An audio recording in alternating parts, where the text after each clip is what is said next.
एक छोटे से शहर में नीलगिरी घाटी के ऊपर एक पुराना स्कूल था।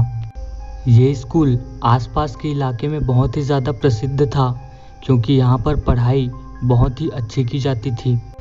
लेकिन उस स्कूल के पास एक पुराना सा और खंडहर महल था। उस खंडहर में जाने से स्थानीय लोग बहुत ही ज़्यादा डरा करते थे। एक दिन स्कूल की छात्रा रिया और उसके दोस्त राहुल और मेघा ये बात कर रहे थे कि रिया कहती है, अरे यार, हमारे स्कूल के बगल में जो खंडहर है वहाँ जाने से लोग डरते हैं, पता नहीं वहाँ क्या होगा। राहुल कहता है, क्या तू भी डरती है? अगर नहीं ना तो चलो मेरे साथ, आज वहाँ की सारी सच्चाई हमें पता चल जाएगी। वो तीनों चलते चलते महल के पास पहुँच जाते हैं। जैसे ही वो तीनों महल के अंदर कदम रखते हैं वहाँ एक अजीब सी ऊर्जा के होने का एहसास होता है। वो तीनों जैसे ही सामने देखते हैं दीवार पर खून के अजीबोगरीब धब्बे नज़र आते हैं और हल्के से किसी के चिल्लाने की आवाज़ भी आती है। लेकिन उन तीनों को ये लगता है कि कोई उन्हें डराने की कोशिश कर रहा है। जैसे ही वो तीनों महल के अंदर गहराई में आगे बढ़ते हैं उन्हें एक रहस्यमय दरवाज़ा दिखता है। वो तीनों उस दरवाजे को खोलकर उसके अंदर चले जाते हैं। अंदर जाने के बाद उन्हें एक पुस्तकालय मिला। वहाँ पर कई किताब पढ़े हुए थे। उन किताबों में अलग अलग भाषाओं में मंत्र लिखे हुए थे।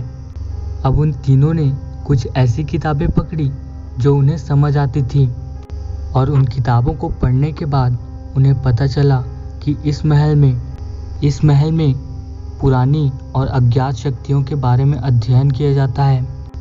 उन्होंने इस बात को इग्नोर किया और उस किताब का मज़ा लेने लगे। उन तीनों ने अपनी अपनी किताबों के बहुत सारे पन्ने पढ़ डाले। उसके बाद वो तीनों वहाँ से चले गए और अपनी अपनी कक्षाओं में जाकर बैठ गए। ऐसे ही एक दिन बीत जाते हैं। ये तीनों फिर से अपने स्कूल जाते हैं और कुछ दिनों तक यही चलता रहता है। लेकिन कुछ दिनों बाद उनके स्कूल में ऐसी घटनाएं होने लगती है जिसके बारे में किसी को भी कुछ भी समझ में नहीं आ रहा था। रिया, राहुल और मेघा को लगता है कि हमने जो किताब पढ़ी थी ये सब उन्हीं के कारण हो रहा है। उन तीनों को समझ में आ जाता है कि महल के रहस्य को सुलझाना बहुत ही आवश्यक है, नहीं तो आगे और भी भयानक परिणाम देखने को मिल सकते हैं। वो तीनों एक बार फिर से महल के अंदर जाते हैं और महल की गहराई में उतर जाते हैं। वो तीनों एक बार फिर से उसी रहस्यमय पुस्तकालय में चले जाते हैं और जैसे ही वो तीनों उन किताबों को हाथ लगाते हैं एक अजीब सी हंसी उनके कानों में सुनाई देती है और वो कहता है कि तुम तीनों ने एक बार फिर से मुझे आज़ाद कर दिया है, अब मैं तुम तीनों को छोड़ूंगा नहीं।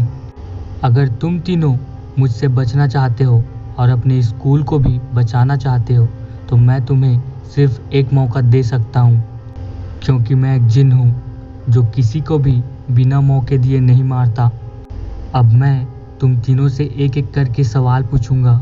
अगर तुम तीनों ने उन तीनों सवाल का जवाब सही दिया तो मैं तुम तीनों को यहाँ से जाने दूंगा और तुम्हारे स्कूल को भी पहले की तरह कर दूंगा और इसी महल में मैं एक बार फिर से कैद हो जाऊंगा। वो जिन उन तीनों बच्चों से सवाल करता है और वो तीनों बच्चे उसका जवाब दे देते हैं। तो गाइस, वो जिन एक बार फिर से उसी खंडहर में बंद हो जाता है। तो गाइस, ये स्टोरी अगर आपको पसंद आई हो तो प्लीज़ इसे लाइक करें और कमेंट करके हमें बताएं। Thank you for watching haunted villa.